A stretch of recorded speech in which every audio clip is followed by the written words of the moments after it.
History is full of coincidences so strange they defy logic. In 1974, a taxi driver in Bermuda accidentally struck and killed a man riding a moped. Exactly 1 year later, the same driver struck and killed the man's brother, riding the same moped in the same street, even carrying the same passenger. To the human mind, that looks supernatural.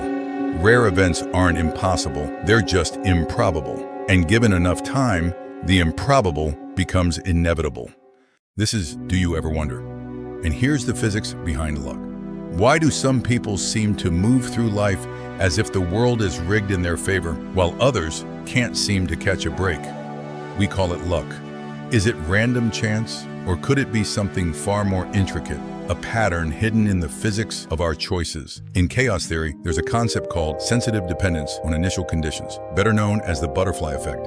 It suggests that even the tiniest fluctuation, like the air displaced by a butterfly's wings, can set off a cascade of effects powerful enough to shift weather systems or even change global patterns. Now imagine that instead of weather, we're talking about your life.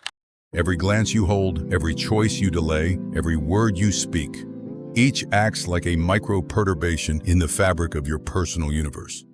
You decide to take a different road home, and suddenly you run into someone who changes the trajectory of your career. That's nonlinear dynamics in motion, an intricate web of probabilities shaped by your actions, awareness, and timing. To an outside observer, it looks like coincidence, but from the inside, it's cause and effect at its most mysterious scale.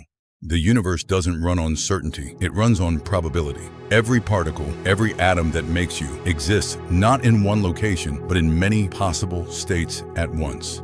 Physicists call this superposition. The particle doesn't choose until it's observed, until consciousness interacts with it. This is what's known as the observer effect. Your act of witnessing collapses the wave of possibilities into one reality. Your choices might be collapsing possibilities in your favor. When we say someone is lucky, maybe what we're really seeing is how often their awareness aligns with favorable quantum outcomes, how well their consciousness dances with probability.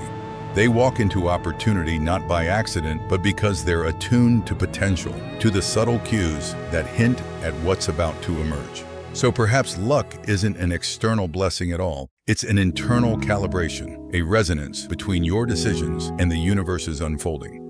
Psychologist Richard Wiseman conducted a decade-long study on luck, interviewing hundreds of people who considered themselves lucky or unlucky. He found a remarkable pattern. People who described themselves as lucky weren't predicting the future. They were simply more open to it. They noticed more. They interacted more. They tried new things, spoke to strangers, and saw patterns where others saw noise. Each time they took a small, low-risk action, they increased the surface area of possible luck. Unlucky people often carry tension by expecting bad outcomes, avoiding discomfort, staying rigid in routine. They missed cues. They didn't follow intuition. Their focus on avoiding loss actually limited the space for chance to emerge. Carl Jung called it synchronicity, the experience of meaningful coincidences that defy logical connection. When you think of a person and they call, it feels like the universe is winking back at you. Science says it's pattern recognition, your brain's tendency to impose order on randomness. But Jung believes something deeper was at play.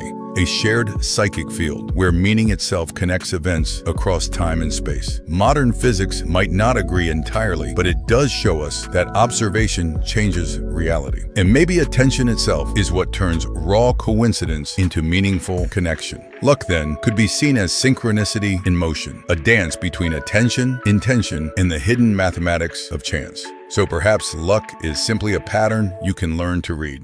The universe may not play favorites, but it seems to respond to those who play along.